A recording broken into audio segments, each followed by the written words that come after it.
started now, making history. We were part of a legendary story. We were made for this.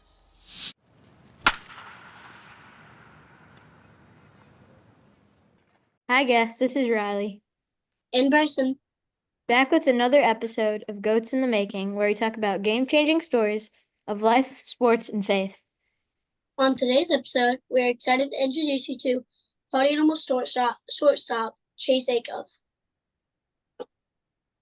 Chase went to Osceola High School and earned spots on the PCAC South First Team, All Pinellas Country First Team, and All Tampa Bay Third Team at Eckerd. He played both shortstop and pitcher. In 2017, he led the team with 116 assists and 966 fielding percentage. He had 12 multi-hit games and was the first to have 4 hits in a game during the season, while being named to the SSC Spring Commissioner's Honor Roll in 2018.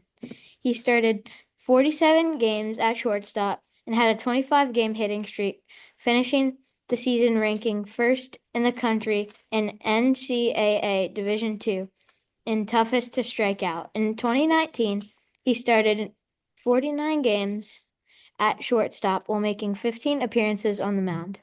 He was named to the All-SSC second team at shortstop while being to the D2CCA All-Region second team as a utility pitcher.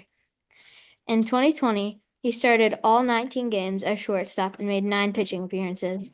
He received the Harley Award, which is the highest honor a student athlete can receive at Eckerd, as well as SSC Spring Commissioner's Honor Roll. Chase also holds a master's degree from the Rollins Graduate School of Business. Chase also played college summer baseball with the Vermont Mountaineers in 2018, Gastonia Grizzlies in 2019, and Newport Goals in 2021, before joining the Savannah Banana organization in the summer of 2021. When he isn't playing with the party animals, he enjoys outdoor activities like boating, beach volleyball, and disc golf. Chase, are there any other things our guests should know about you before we start? I think you guys hit it right on the head there. I mean, I can tell you more about all that in a little bit, but that was pretty good. You guys did your research for sure. We like to start off by getting to know our guests with a few this or that and rapid fire questions. Are you ready? I'm ready. Busch Gardens or Adventure Island? Adventure Island. Clearwater Beaches or Tybee Island? Ooh, I'll take Tybee. Never been. I'm only taking Tybee because I'm more of a St. Pete Beach person or Treasure Island. I don't like Clearwater. It's too touristy and busy. Saltwater or freshwater boating? Saltwater. What's the best cake flavor? Oh, I'm just going vanilla. That's my favorite. You a vanilla guy, Brycen? There. Let's go. So that's my favorite, vanilla cake. I never really ate too many I never really ate candy when I was a kid, so like chocolate or like any of those candies. So, but I was big on soda, which is not the best for you, but I still like a nice soda here and there. Favorite position in the batting order? Ooh, I would either 2-hole or 5 or 6. When you're in 5 or 6, there's always guys on base, and you can hit them in and get a lot of RBIs. So, Yeah, I'm either like 1 or 2. leadoff's fun because you get to set the tone. Yeah. So, nothing better than hitting like a leadoff double to start a game. That's one of my favorite things to do. Yeah, and I play good under pressure, so. There it is.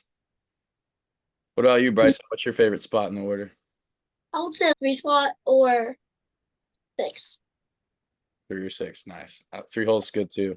I never really had the power for 3-hole. Maybe hit there once or twice. I did that a couple times this year, but I like 3-hole. Evan Longoria, my favorite Rays player. He was always batting third, wearing number 3, and playing third base. So Yeah. he was the man. Okay. Favorite stadium you've played in? Ooh, first one that comes to mind is Minute Maid, because that was like the first big league stadium. I really liked Philly because I had a home run there, and my family's from there, so that was cool. And then if I were to go minor league, last year when we went to Portland, Maine, the Portland Sea Dog Stadium was really cool. That was one Yeah. of my favorites. Yeah. Minute Maid is cool. It's in a dome, so that was really cool. Kind of Yeah. be under a roof. The dome parks are really cool. Minute Maid had they can open and close the roof, but there was like a cloud up top. It was kind of cool. When we sat in the upper deck, we could see it. It was like it had its own little climate in there. It's cool how it like makes the sound like the fans sound like louder. Like it echoes so much that it sounds so loud. Another stadium was Fenway. Fenway was cool. That was definitely the most historic one, and it was awesome to go there. Got to sign the wall, the inside the Green Monster. Oh, Favorite motto. I always love the just. It's a great day to have a great day. That's a good one.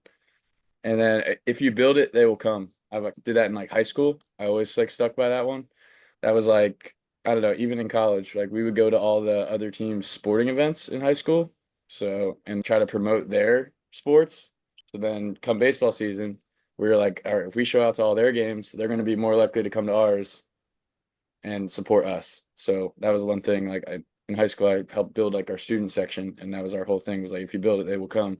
And we built that. We called ourselves we were the Osceola Warriors. We called ourselves the Tribe, and then we made T-shirts, and it was like a whole big thing. And it turned out into everyone coming to all the sporting events. So that's Mhm. one of my favorite things to I don't know, especially when you're on teams, like team chemistry is like one of the biggest parts, and that's why I think your guys' Smash team does well. You guys are having fun. You guys play for each other. But like any successful team I've ever been on, the locker room, all the guys were really close. We like to do things off the field together. It's not really like clicky. You don't have 4 guys here, 4 guys in this group. It's just like everyone like send a message like, "Hey, I'm having a barbecue at my house. I'd love if you guys come by." And everyone comes over, and those are like some of the best times you remember that, and they're not even on the field. So Mhm. that's how you build that winning culture. Yeah. Favorite Dalton Malden song? Oh, I gotta go Cherry Lime, just because he dropped that when I first started playing with him in the summer series, and Cherry Lime is probably my favorite. What about you guys? Same. Cherry Lime or Sweet Like Honey? Sweet Like Honey is a good one. I I also like. like Mean to Me, this new one. I mean, He doesn't really make a bad song in my opinion. And Dalton's just such a lovable person that you're like, I want to support my friend who yeah. makes great music. Mhm. Mhm. Signing autographs or having conversations with fans. Oh, I'm taking conversations all day over signing autographs. I always say I like to try to be more interactional than transactional. So I rather talk to you guys and hang out with you guys and get to know you than just being like, oh, here you go, here you go. And like, I feel like I can turn into an autograph machine sometimes. And I'd rather talk to you guys, especially if I have a line in front of me. I've always worked like this. If I have a line, I'm just going to try to get through it as fast as possible so I can hang out after. Yeah, I like to more or less get done all the chaos, and then whoever's around me, let's hang out, let's talk. That's how I like to roll. We're going to move on and ask some questions about your baseball journey. You played shortstop and pitcher throughout your college career. What led you to choose to play shortstop with the Party Animals? Growing up, did you always play these same positions or did you play multiple positions and which was your favorite? So growing up, I played, I don't know, played everywhere. Uh, and then like when you're in little league, and I got to travel ball and played on my first travel ball team, and the coaches' kids were the shortstop, second baseman. You guys might be able to relate to that in some of your experiences. And so I would just play third base, and then would pitch a little bit. And then I went to a new travel team and played short there and stayed with that travel team for a while. And then when I got to high school, I always tell kids this, try out for every position possible when you get to high school. That way you have that many, say there's four, like you can pitch, you can play outfield, you can play the infield, and you can hit. Like, let's put it there. So you have four chances to make the team rather than just going to infield. So like I had no business being in the outfield, but I went out there. It's worth a shot. Maybe the coach saw something in me that I didn't see in myself, and he can utilize me. Or if I'm a coach and I can take this second baseman who only plays second base, or I can take this kid who can play second, short, third, center, pitch. Like I'm gonna take the kid who can play all the positions. Like he's gonna be able to help me out more than a kid who's only plays one. So I tried out for all the positions, and then cool story about me in high school. My high school only had varsity, so my freshman year I didn't even make the high school team. So definitely was like really bummed after that. I was definitely undersized. And if you go to my high school coach would tell you, like you go to he would say, come to my office and we can talk why you didn't make the team. He'll just tell you, you need to be bigger, faster, stronger. That's what a lot of coaches will tell you. So I didn't make the team freshman year, just played travel ball. And then sophomore year, tried out again, made the team, but our team was really good, so I didn't play that year. So most of the guys I play with, they were studs in high school. They played all 4 years. They had JV to play on. So then that summer I played with like my high school summer team, and that was kind of really where I felt myself like here's everyone else, and I just kind of like started taking that little step above and coming into myself as a player. And so then I played shortstop that junior year, and that was like my first time playing high school baseball my junior year. And then senior year, played shortstop. And then I had Eckerd College. The college I went to was my only college offer. I got that like with 2 weeks left of my senior year. Drop a, I was about to intentionally stay back a year just to play another year of baseball. But luckily, Eckerd took a chance on me, so I went. It was right by my house. I went to it, and then I ended up falling in love with Eckerd when I went there. So then, freshman year, got to Eckerd. We had a shortstop. His name's Garrett Hyatt, one of my good friends when I was there. He played there the year before. He was really good. When I got in there, we started like pushing each other. We both got like a ton better. So then game one comes of our season. I didn't play at all. He was at short. We had all of our other guys out there. And then game two, I ended up like playing third defensively. I couldn't really hit at the time. So I played like defense third, like late in the game, like seventh inning. Had one at bat, got a hit. And then I ended up playing like first and third base in college before I even played shortstop. And 7 or 8 games in, I played short and I never left, and all of it was kind of history. So that was really cool. And then the shortstop, he ended up moving to the outfield after I got placed at short, and he got drafted by the Rays after moving to the outfield. So it worked out for both of us. Played summer ball in Vermont one summer. And fun fact, Jason Swan, Party Animals first baseman, was on my summer ball team in Vermont. Two Florida kids somehow ended up playing in Vermont together. So then that summer, it was like towards the end, we were on like this long road trip and we didn't have any pitching, and I would always like joke like, yo coach, if you need anyone, let me pitch. And I would throw like kind of bullpens on the side like all year when we were just warming up. And then we were playing at the Newport Gulls, who I ended up playing for down the road. Playing in that game, we went into the 10th inning. My coach was like, you got the rest of the game on the mound. And I threw 3 scoreless innings, ended up hitting like a triple to win the game for us. And like that whole lineup was like Vanderbilt, Clemson, UCLA, Florida State, like just big name dudes. And like that was my first time pitching since travel ball. And so then come back to college, and my coach was like, I saw you were pitching. And I was like, yeah, I know we have trouble closing games. I think this could work. And we tried it in the fall, and then come season time, I started pitching. I'd play short for 8 innings and then come in the ninth inning and close the game out on the mound. I throw like sidearm. So that was really fun. Just like back on the mound again, getting control of the game. And I look at that, I just like to compete when I'm pitching. Just like wiffle ball in the backyard, me versus you. Like, who's gonna win? It's probably gonna be me because I'm thinking like that up here. And they're like, oh, look at the shortstop pitching. Like, they're not giving me a chance. We ended up Yeah. we won the conference that year, so it was cool. And That was my position story, I guess.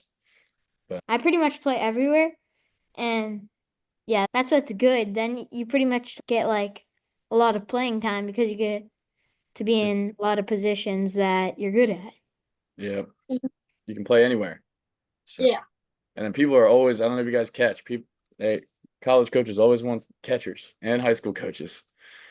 But Hmm. Yeah. the catchers I know are a special breed. They love to catch.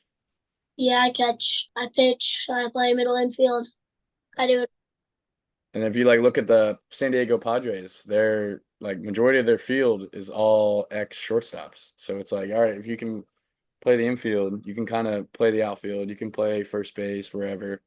So it's just like the more positions you can play, the more valuable you are come high school time when it is time to make the team, or come college time. It's like, all right, I'd rather take this guy who can play all the positions than a guy who can just play one.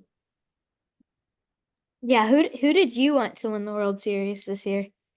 I was really hoping for down the line. I was hoping for the Yankees Mets. I thought that would have been a Subway Series would have been really cool. The Phillies, they're like my second team. My family's all from Philly, so I always rooted for them. Obviously, the Rays. I'm a Rays fan, but they didn't even make the playoffs. But what about you guys? Who'd you guys like? I like the Cubs, the Rays, and the Braves. Those are like my three.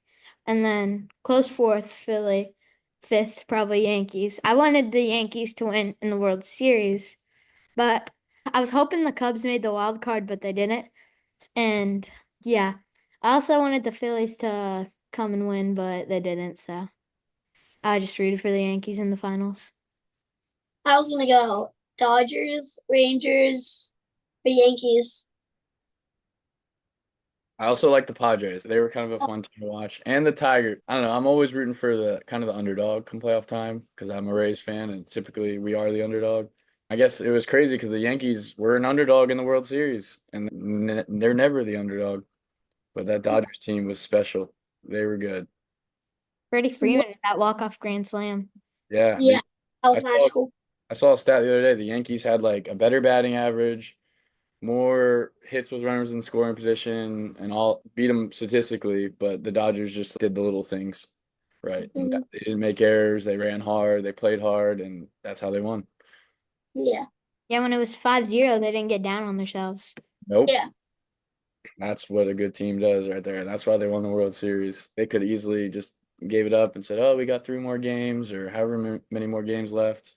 But yeah, That fifth inning was magical. oh yeah. Yeah. What advice do you have for young athletes who want to be leaders on their team? I've always been one to lead by example or Hmm. to help others. Like I like the what I would describe my leadership style is I want to be friends with everyone on my team. I don't, you're my teammate. I get nothing about making jokes with at you or I get nothing if we're not in a good relationship. Like you're my teammate, I'm your teammate. I want us to win as much as possible. So I want to be in a good relationship with all my teammates. I want to be able to talk to each and every one of them on a personal level. Say one of my teammates like threw his bat or something, threw his helmet in the dugout. I want to be able to go up to him and be like, "Yo, that's not cool." And I want him to be able to respond to me well and not get frustrated at me because I don't really usually do that much. But when I do, I hope it means something. So to lead like that, and then I always, or especially in like college, I always try to bring people together. I was talking about earlier. I think bringing people together is one of the best things you can do for a team. So just team outings or like going bowling, something that simple, or just like playing wiffle ball at the park with your team or football. Like just those little things off the field are only going to make you guys stronger and want to. The more you will love each other as teammates, the better your team will be. So that's kind of how I've always looked at leadership. Is just like I want to not only lead my team by example, but I want to be also be able to bring my team together whenever I need to. You grew up close to where we play our travel ball tournaments at Sarasota Cal Ripken Complex. Did you ever compete there? And what was the youth sport atmosphere like? I felt like every high school tournament I had it was either in St. Pete or it was over there. But yeah, it was definitely, I could see the growth of travel ball. It's kind of gone crazy, but there was definitely, we played some teams when I was younger that would call in a pitcher for the Sunday. And I'm like, you guys are 12, 14 years old. Like, you don't need to be flying some kid in to pitch your Sunday game. Meanwhile, our team's just like, all right, you're gonna throw again. I don't know. I feel like it was definitely like some of the best times of my life playing there. Kids in our league just chase rings. Literally, these teams are just going crazy after winning. The rings weren't really a thing when I was younger. The coolest tournament I did was in Plant City at like this. There's like a softball stadium out there, and the winning team got gloves, like got Mizuno gloves. And then there's another tournament. The winning team got custom New Era hats. So I'd rather win that than a ring. We were fired up to play in those tournaments. But yeah, I've seen all the rings now, and I understand that they're chasing rings, and I don't know. The best feeling though is when you beat one of those teams, like when you're an underdog and you're able to pull something crazy out of a hat and just win. Like those are some of the best games I remember as a travel kid was like beating those big name teams that fly a kid in. And that's when it comes down to your team is closer. You guys play for each other. That's where it's more important in those games. Because when those teams, when they're winning, everything's fine. But as soon as they start losing and have to handle any bit of adversity, they just start pitting themselves against each other and arguing and, oh, it's your fault. No, it's our fault. We're a team. That's where you guys can take that step above those teams, is because no matter what, you guys will be together. And those guys, they're not. They're not. They're just trying to win. Yeah. The youth tournament in Ohio was my favorite by far because everybody got along. That was just fun. That's how it should be. I mean, that was the environment at that youth tournament in Ohio. Like, I didn't really know what to expect. Everyone was so excited to be there. The trick plays were awesome to see. And I don't know. I didn't really. That's something I struggled with last year, was like trying to buy into the trick plays because I was really competitive and I wanted to win games and like just get outs. But like buying into the trick plays, it's just way more fun and it adds to the show, like what we do. And you guys, when you guys were doing trick plays, you guys probably haven't it. When someone does a trick play to end that, to make a third out in an inning and you guys are going crazy, like that actually affects your team while you run off the field. And now you're about to go put up 5 runs because you guys are fired up. That happened one time this year where we were down, party animals. The game wasn't going too hot, and I hit a trick play, and then the next out, Reese Hampton hit this like crazy behind the back catch, and we were like all in the outfield, like jumping up and down, and we came out and scored 6 runs that next inning and ended up winning the game. So it was like little thing that helps build momentum, and that's probably my favorite part about all of that. Oh yeah, I'm gonna be doing that at the All-Star game here soon. I'm still staying loyal to the walk-up song. Haven't changed it. I won't for a I'll be long, staying. I think I'll be staying loyal for a little bit too. for a really long time. Just keeping it. Hey, whatever works. I had this one walk-up song in college. It was just like it was more slow and like a cool guitar, and I always hit well to it. So I try to do it I try to make that my walk-up song every year. Mhm. Normally, as baseball players, we're kind of superstitious. So if you do something or you wear your eye black that way, and then you hit 2 home runs in a game, like you're gonna wear that eye black again, most likely. I don't know how you are, Riley, but I would if that was me. Like I if just wear, I just wear the same eye black every game. Brycen, are you a eye black guy or no eye black? Sometimes. I've worn eye black once in my life at the Cal Ripken tournament when I was like 12, and I haven't worn it since. I touch my face too much. I would get it like Yeah. smeared. You're like, oh, there it goes. So props to Riley for keeping that eye black on and keeping the design all nice. I don't get how my teammates. I don't get how Jake Skoll does it. He's got some of the. I think he's got some of the best eye black in banana ball. He uses like the same. Oh, Fisher. Fisher's got his fish. I Yeah. like that. All right, so Fisher's got his design. Cox is always mixing it up, but I think he's with the smiley faces. Yeah. Skull uses 3 colors, like light blue, white, and black, and Yeah. he'll do a different design every game. So he's in the locker room having to think of this new design every game, and I don't think it gets enough love. Yeah, Brett Helton that one time where he put like eye black like all over. It was like Yeah. from here to like here and then to here. Yeah. Ryan Rodriguez did that once too. He did filmed like a JoJo Siwa video, and did the full eye black, and then he did another one that was like black and purple all the way down, and it was raining that game, and it was just like a mess by the end of the day. I think the game got canceled or something, and everyone just kept calling him Ray Lewis because he looked like a football player like who just played 4 quarters. So it's pretty. KJ has a good one too. KJ's got some good eye black, yeah. I, there's some good. I feel like eye black and banana ball is like a a difference from the MLB, and you're not seeing that in an MLB game. And then to see you guys wear it is like really cool for us. We'll talk about building characters in Banana Land, like Baber. He's like the leprechaun. Yeah. So he's got that. What character? What can you be so that kids can dress up you? What's gonna make you stand out in the field? When people dress up you as you, that's like full circle. Because Yeah. I was dressing up as my favorite player as a kid, so that's like truly one of the coolest moments, especially Mhm. as a part of this job. Riley I think was the first one to have my jersey this year. Anytime I see someone in my jersey, like I always try to take care of them and just show them how appreciative I am for them doing that. I just always wear the jersey now, pretty much every game. It's okay if you wear another jersey. I won't hold it against you. You've worn it. You've worn it enough.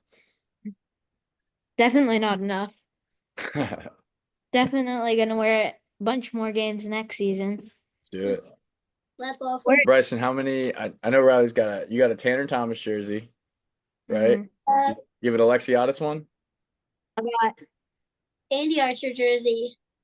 I have a Jackson Olsen jersey. Nice. I have Bill. Good jersey. I Bill. got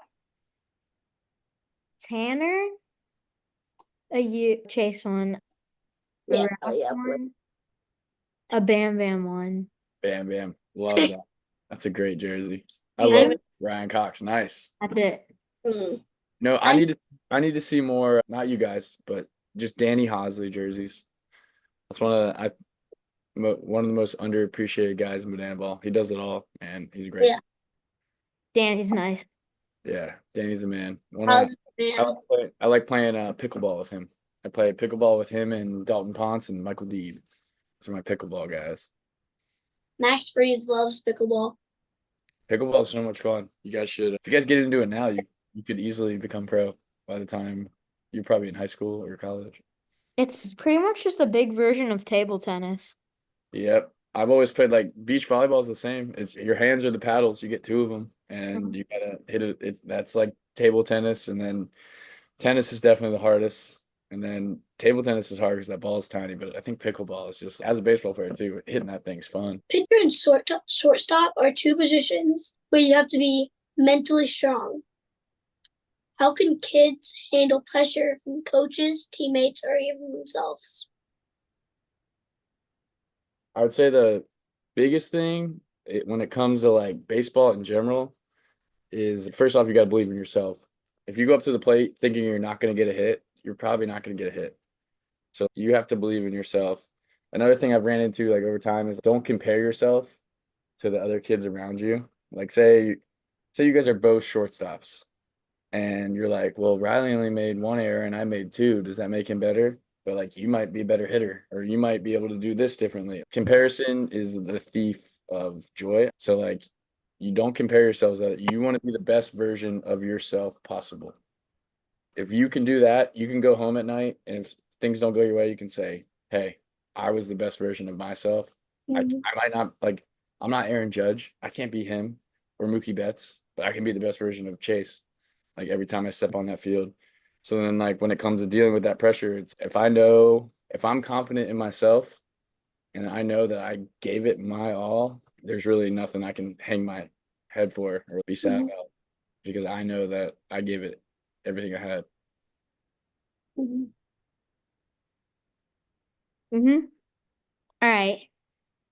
My walk-up song is clearly the best, which is probably why you stole it. How does it feel knowing that you are inspiring youth teams like me and Bryson's to have more fun while playing sports?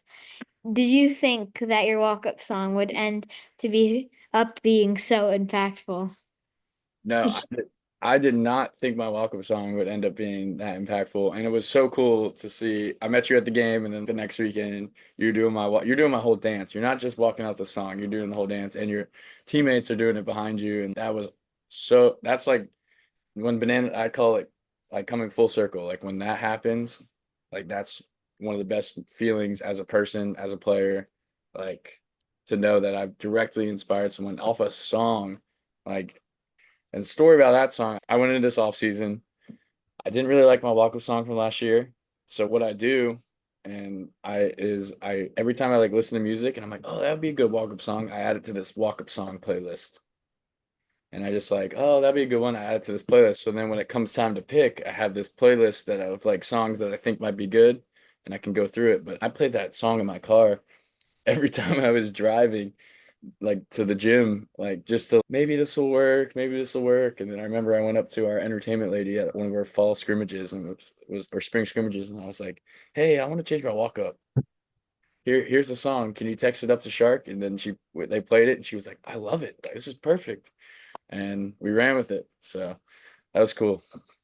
I was like, straight away, I was like, oh, that's my new walk-up song. That's so cool. I always like if I'm just like at home and someone would text me a video and be like, they're out somewhere and they're like, "Oh, Chase," and they're doing my dance or something. They're like or forever, I don't know, out and about, and you hear it. Everyone's like, "Oh, Chase, there it is!" Like people do it, so it's cool. And cool, fun story about all the dances we do.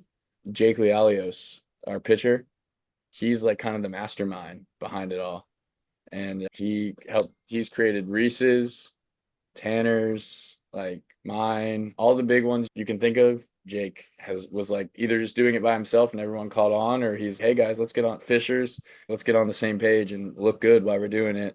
Let's go dance on top of the dugouts. Like all the guys who dance on top of the dugouts, they're called the Rude Dudes. And that's their thing. And it's all of our pitchers who don't pitch till later in the game. Like they take pride in that. That is their favorite parts of the beginning of the game is going on top and entertaining those fans. And I think that's something the Party Animals as a team we tried to do differently this year was just like, hey, we're at the Bananas show, but like how can we put on a show of our own kind of on the side? And people are like, oh, look at those guys in the pink and black. They're a lot of fun. Let's go Yeah. hang out with them. That's who I think the Party Animals are. It's like we're the life of the party. How can Mhm. we attract people to want to come party with us? And I that's mean, you go ahead. I'm a diehard banana fan, but I always sit on the party animal side because I mean it's funner. Yeah, I'm with you on that. I tell all my friends, come on over. Or I see banana fans, I'm like, hey, I know you showed up as a banana fan, but you can leave as a party animal fan. That'll be just fine. The dancing on the dugouts, I think, part. Yeah, I think like when one team's doing it and the bananas started doing it towards the end of the year, but like when that's like a staple for us, like people are attracted to that and they want to just come over and see, oh, what's going on over there. Bananas got a lot more moving parts. Like they have all the cast members that are typically on the dugouts. But for us, we don't have that. So we got to make do with what we got. And it's slowly Mhm. becoming like a staple for us. Is who's the five guys on top of the dugout every day, every game that are gonna like basically set the tone. So Yeah. I yeah, mean, but the bananas have walk ups. yeah. We got those two this year, but like we're slowly getting into it and they definitely gave us more. Like I had way more walk-ups this year than I did last year. Yeah. I just have always been a diehard Party Animal fan. There's nothing that will ever change me from being a Party Animal fan. What if all your favorite players got traded? Mm-hmm. Would Well, or well, you if that's the case, yeah. But uh say if Brycen, what are you doing if Andy Archer gets traded to a team? Are you sticking with the Bananas? I'm gonna be a party animal fan. Well, he could go to the Tailgaters or the Firefighters. no, if you move to a different team, I'll start thinking about moving to that one. You get the half and half jersey. Ah, I Well, have it. Bryson's wearing pink right now, so that's a start. That's a start. I had to Hey, for Bryson, next time I see you at a game, if you're wearing Party Animals gear, I'll have a present for you. I'll hook you up. I gotta start We got to start building the brand, getting fans over. So if you don't wear yellow to your next Bananas game, I will make sure not only me but the boys hook you up. If it's a party animal headbutt, No. It's got to be Bananas party animals. You got to. I'm trying to gain some fans over here. I'll also give Brycen something if he does that. All right, there we go. There we go. Lots. Okay. How can young athletes use their own unique strengths or interests to stand out and contribute to their team? It goes with just being comfortable with who you are and not caring what other people think. Definitely something I wish I understood at a younger age was just like, hey, this is me. I don't know. Every team, you might have that one kid who's a little weird, but like, hey, that's our weird guy. I like that guy. Like he's on our team. I don't know. I feel like you gotta the more you can be yourself and be comfortable being yourself, the more you're gonna contribute to your team. And then like your teammates are gonna see, hey, this guy doesn't really care what we think. Let's let him be and like embrace him. The more you're like yourself, people are gonna embrace you. Mm-hmm.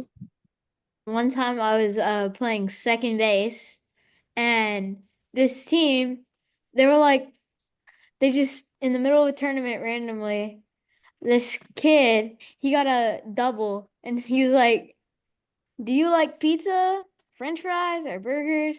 And he's just asking random questions. I was like, you know what? That sounds fun. Who was that kid? I have no clue. Oh, yeah. They lived in I, like Miami or something. I've always been a firm believer. Like when I'm at shortstop, I'm seeing every person on second base, like who comes to second. So I'm always like, "What's up, man? Like nice swing." If you hit a double, like I'm gonna tell you nice swing. I'm not gonna be like, "Oh, screw you. We're gonna beat you guys." No, I'm gonna be like talking to them. And then when I get to second, hopefully they're doing the same thing. And if they're not, it's like, all right, dude, all right, you're lost. I in college, if you had a really good series or just if you were talking to the guys, you play a team of kids you've never known, and then after the game, it's just like 10 Instagram followers of like new friends I made just from playing against them and talking like first baseman. They're the biggest talkers in the league. Everyone's at first base. They're always just like I won first baseman at Rollins, Jesselyn Whitehead. He's like the nicest guy ever, and he just talks to anyone. He can talk to a brick wall, but the whole game, our coach is like, Jesselyn, stop talking, play, get back in there. But he's the man. I always love talking to people while I'm playing. Even in banana ball, it's a little harder because there's a lot of music going on. But All right. How do you feel about the party animals always being the away team? Do you feel that it gives you less opportunities to beat trick plate records since the Bananas are able to walk off the inning each time you may not get a full set of opportunities to make trick plays? Let's just say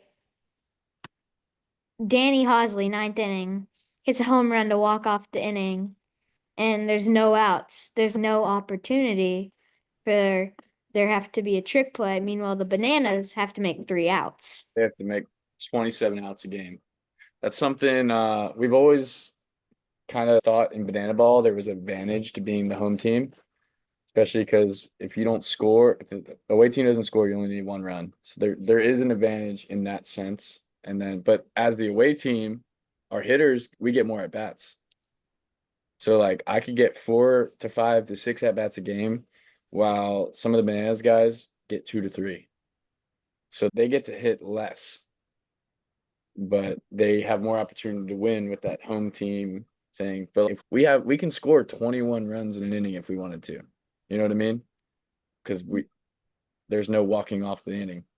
And we've done that. We've lost games where we scored like 20 something runs total in the game, and we just scored them in 3 innings and we lost 3 to 4. So, but and then with the trick plays, I definitely noticed when went on on our tour this year, I definitely noticed like my numbers going up, and I was like, oh, maybe there is something to this. Because like I had a couple games where it was like 6 trick plays. The one in Vegas, I was going for the record. There was a line drive hit to me in the ninth, and it was like over here. I tried to pop it with my glove and grab it, and it just went to the outfield.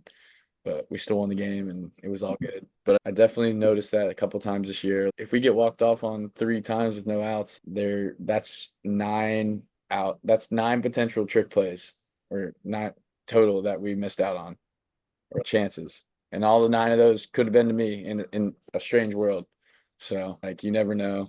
but you just kind of got to deal with the hand you're dealt, and like, we'll have some home games this year, and I'm really Mhm. excited for the 2026 when it's like a full league. Yeah. Everyone's on an even playing field. And that's when like trick plays, stats, like we're gonna be able to play for something. Like that's what all of us as players are really looking forward to, because we all have that competitive side in us. Like Yeah. Banana Boat was fun and it's a show, but like that's why last year was really cool for the party animals and the bananas, because every single game went down to the wire. We won. The last game of the season meant something. Where this year it still did, because we were playing in like the major league parks, but like after the bananas clinched, Yeah. it was like we were still playing, but you could tell a little bit of that spark was not there. Party Animals still did win the MLB stadiums though. Yep. That was our thing we could play for. Like you'll trick yourself into like, hey, we lost the tour, but we can win the major league stadiums. And Yeah. when the lights shine brightest, the party animals seem to show up. Okay. Time for a little segment we like to call home run or strikeout. We're going to ask you a series of topics. You're going to decide if they're a home run or if they're a strikeout. All right. Socks with sandals. Home run. Wait, what kind of sandals? Like slides. Slides, home run. If they have the toe thing in them, strikeout. Yeah. That's strikeout all day. Socks and But slides, I'll go that home run. but that's my go-to. What about you, Brycen? Home run or strikeout on that? I don't have to say strikeout. I don't. All right, there we go. I love it. I thought you were gonna just go with us, but no, I like that you stood your ground there. Okay. Let's go key lime pie. Strikeout. Same. Same.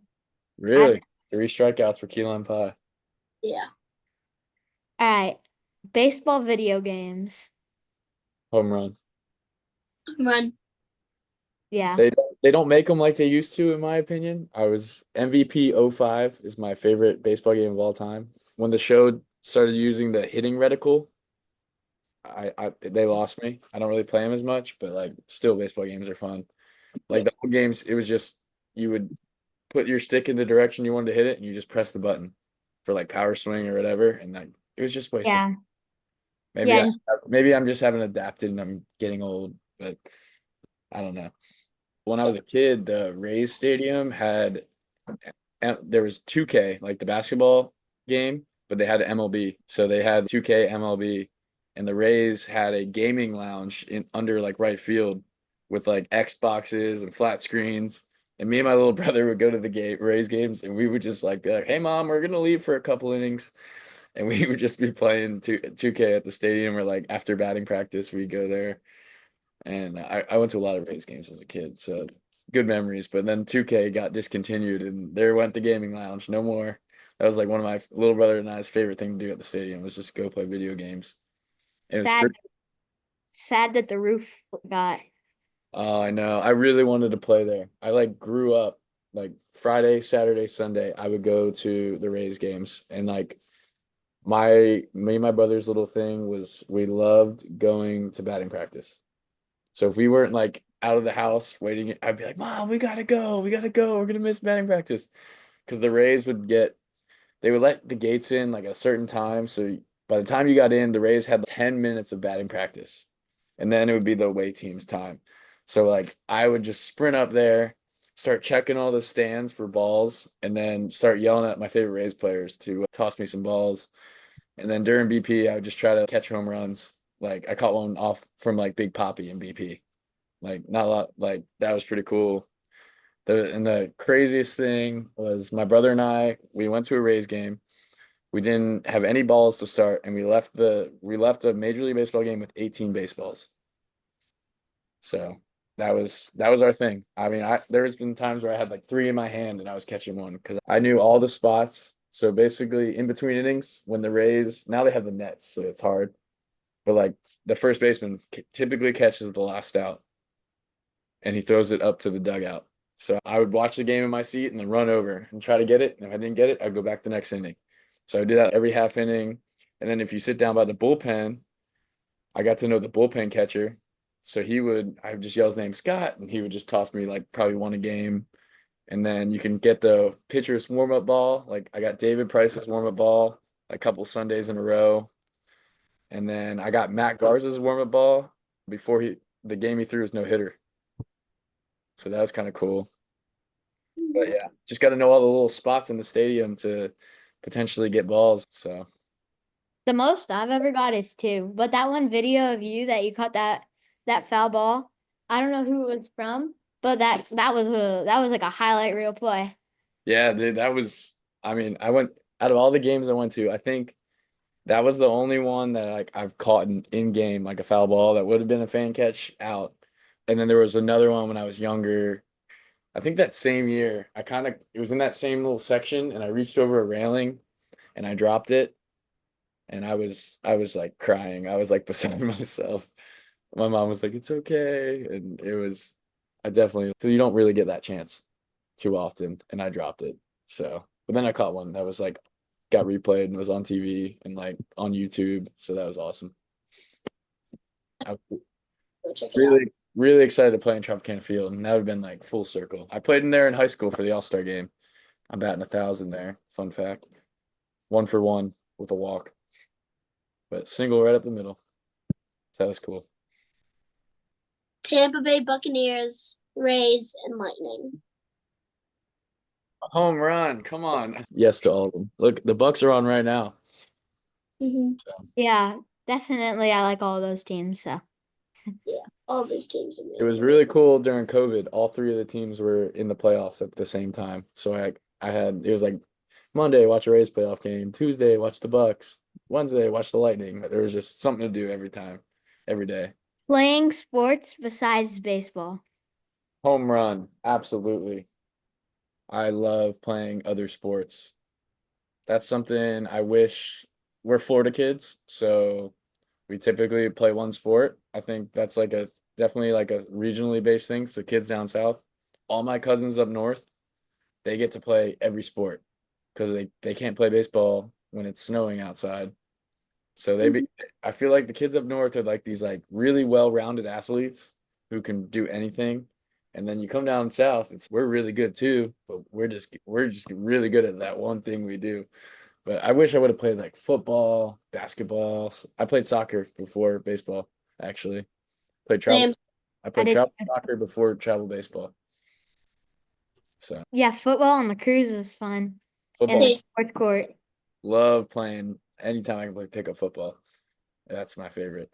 Basketball, um, with football, hockey. I really wish I could play hockey. I would drop if the Tampa Bay Lightning signed me to a contract and we're like, we'll train you, I would go do it in a heartbeat.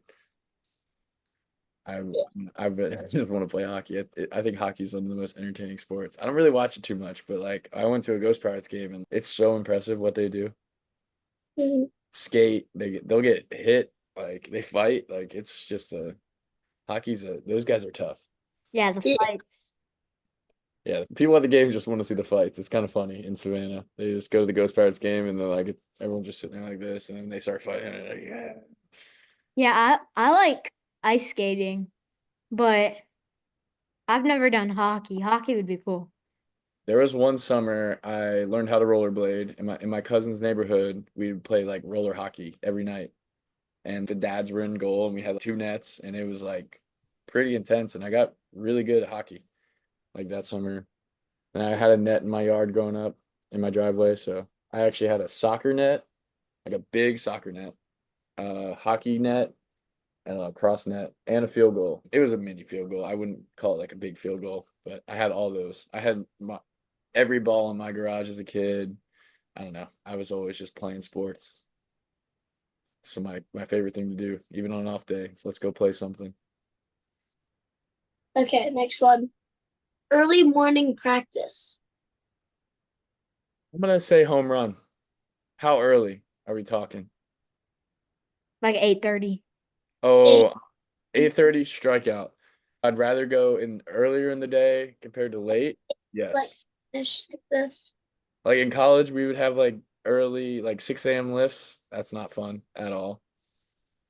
But I'd rather go, say we had a banana ball practice at 9 or 10 a.m. I'd rather do that than at 3 o'clock because then I have the rest of my day to do whatever. Yeah. compared to me being like sitting around all day, like waiting, and then I'm gonna go to the field early because I'm bored.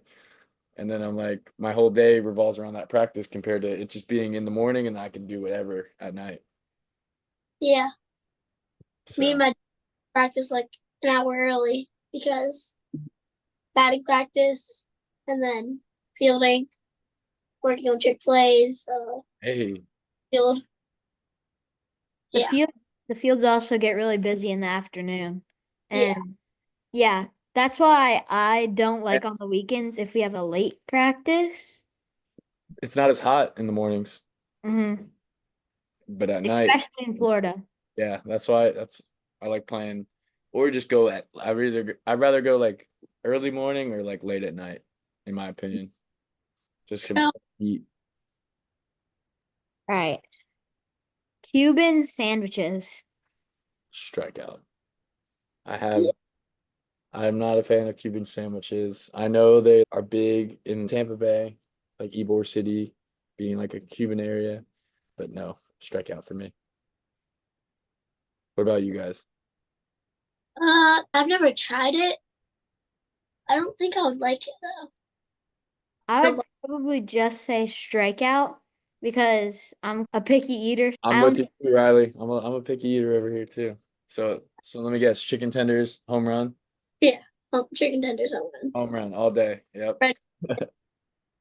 my top foods are like steak, uh, Nice. chicken, and pasta and pizza. Those are like the best There you things. go.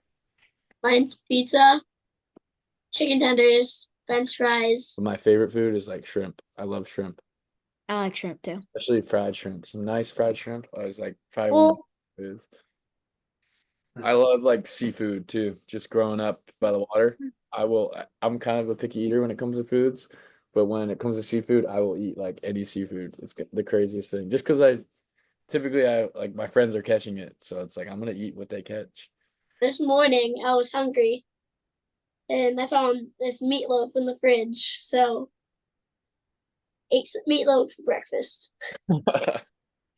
Brycen, All right, I got one for you guys. Pancakes or waffles? Pancakes. pancakes. Good.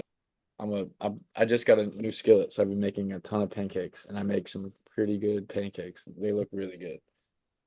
They're like Pan Pancakes with syrup and whipped cream can't really be topped for Yeah. breakfast. That's my favorite breakfast food by far. Yeah. Or Waffles are good. They're just not as good. yeah. Yeah. Before we end the night, we want to give you an award based on what we love about you. We would like to give you the Fearless Pursuit Award. You're not afraid to try something new, even if it may mean you have to do something completely different. It takes a lot of courage to be really great at something, but decide to change your way of doing it to become even better.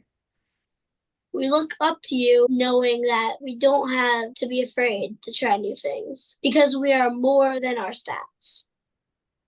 You teach us to be brave, try new things, and push ourselves to keep growing every day. We think you are fearless and you inspire us to keep working hard. Appreciate that, guys. That's a sick award. Thank you so much. Thanks. That's it's really cool to hear that actually. That means a lot. Before we end, do you have any questions for us? How are the grades in school right now, guys? Good. Looking good. Looking good. All right. What's that mean? Ten. Jason?